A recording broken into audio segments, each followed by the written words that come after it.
Hi students, welcome to our channel. NCERT Exemplar CBSE Max Class 10 Chapter 5 Arithmetic Progressionல Exercise 5.3ல question number 8 பார்க்க போகிறோம். இதுக்கு முன்னாடி உள்ள questionஸோட solutions எல்லாமே before வீடியோவில் இருக்குது, செக் பண்ணிக்கோங்க. சரி, question என்னன்னு பார்ப்போம்னா, find the 20th term of AP. 20th term of APயை find பண்ணணும். நமக்கு அதுக்கு அவங்க கொடுத்த hint என்ன அப்படின்னா, whose 7th term is, அதாவது 7th term வந்து 24 less than the 11th term. 11th term விட 24 வந்து லெஸ்ஸாக இருக்கணுமா, சரியா? இதுதான் அவங்க கொடுத்துருக்காங்க. ஃபஸ்ட் டேர்மோட வேல்யூ அவங்களே கொடுத்துட்டாங்க. First term being 12. ஓகே, இப்போ ஸ்டார்ட் பண்ணலாமா? கிவன் என்ன கொடுத்துருக்காங்க? ஏ தான் என்னோடய first term. A is equal to 12. அடுத்து என்ன கொடுத்துருந்தாங்க?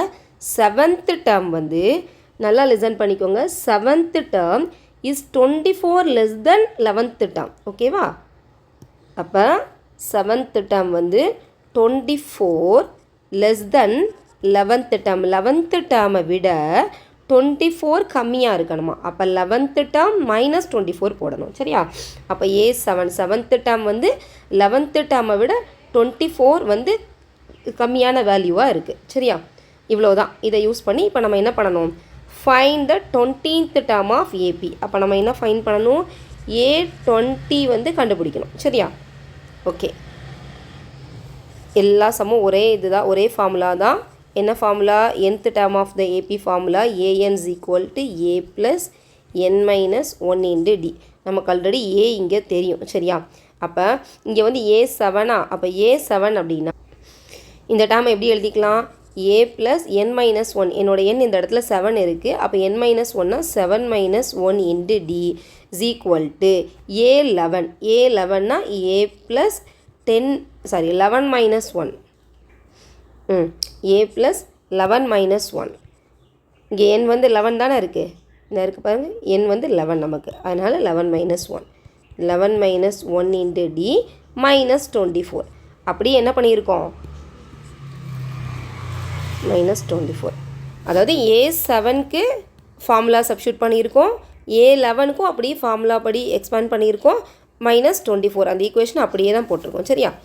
அடுத்து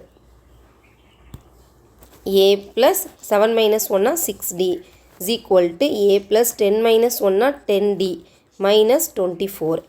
ஓகே, இப்போ ஈக்குவேஷன்லாம் ஒரு இடத்துல எடுத்துக்கலாமா?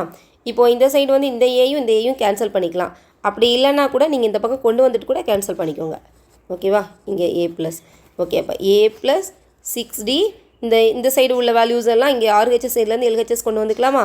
Minus a minus 10d plus 24 is equal to 0. அப்போ a கேன்சல். 6 மைனஸ் 10dனா minus 4d plus 24 is equal to 0. 24 இங்கே கொண்டு வராமல் அந்த பக்கம் வச்சுருந்தாலுமே ஓகே தான். Minus 4d is equal to minus 24. அடுத்து மைனஸ் மைனஸ் கேன்சல் பண்ணிக்கலாம். therefore d is equal to 24 by 4. 6 4s are 24. therefore d is equal to 6. இப்போ எனக்கு காமன் டிஃப்ரென்ஸ் கிடஞ்சிருச்சு. ஆல்ரெடி கிவன் a வந்து என்ன கொடுத்துருந்தாங்க? ஏயோட வேல்யூ 12, ஓகேவா? கொஷினில் கொடுத்துட்டாங்க நமக்கு. A12, d வந்து 6.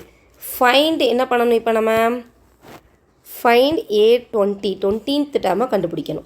அப்போ A20 டேர்ம் கண்டுபிடிச்சிடலாமா? A20 இஸ் ஈக்குவல் டு இப்போயும் அதே ஃபார்முலா தான். a plus n minus 1. n யார்? இங்கே 20. அப்போ 20 minus 1 into d. therefore a வந்து நமக்கு வேல்யூ தெரியும். 12 ப்ளஸ் 20 மைனஸ் 1னா 19. ஒரு நிமிஷம். 20 மைனஸ் 1னா 19. டியோட வேல்யூ 6. 12 plus 19 6 ஆர் வந்து 114. therefore 12 plus 114 126. A20த்தோட வேல்யூ 126. மறுபடியும் சொல்கிறேன், லிசன் பண்ணிக்கோங்க. கொடுத்துருக்க டேட்டா வந்து 20th term of AP. Fine 20th term. நம்ம 20th term ஃபைன் பண்ணணும். அதுக்கு அவங்க கொடுத்துருக்க டீட்டெயில்ஸ் என்னென்னா 7th term A7 வந்து 24 less than 11th term. 11th term விட 24 வந்து கம்மியாக இருக்குது, ஓகேவா? இதுதான். இப்போ நமக்கு ஆல்ரெடி எல்லாத்துக்குமே ஏஎனோட ஃபார்முலா நமக்கு தெரியும், a + n - 1 × d. இந்த ஃபார்முலா அப்படி a7 சப்ஸ்டியூட் பண்ணுறோம், a11க்கும் இந்த ஃபார்முலா சப்ஸ்டியூட் பண்ணுறோம். அப்போ ஈக்குவேஷன் எல்லா வேல்யூஸும் ஒரு இடத்துல கொண்டு வந்துட்டு நமக்கு இங்கே ஏஏ கேன்சல் ஆகிடும். அப்போ டியோட வேல்யூ மட்டும் நமக்கு இங்கே கிடைக்குது. அப்போ டி 6ன்னு கிடச்சிருச்சு.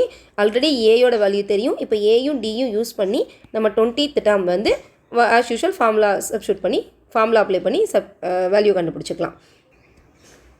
இந்த கொஷினில் ஏதாவது டவுட் இருந்ததுன்னா கமெண்ட்டில் கேளுங்க. உங்கள் ஃப்ரெண்ட்ஸ் அண்ட் ஃபேமிலி மெம்பர்ஸ்க்கு யார் 10th படிக்கிறாங்களோ எக்ஸாமில் சொல்யூஷன் தேவைப்படுதோ அவங்களுக்கு கண்டிப்பாக ஷேர் பண்ணுங்கள். தேங்க்யூ.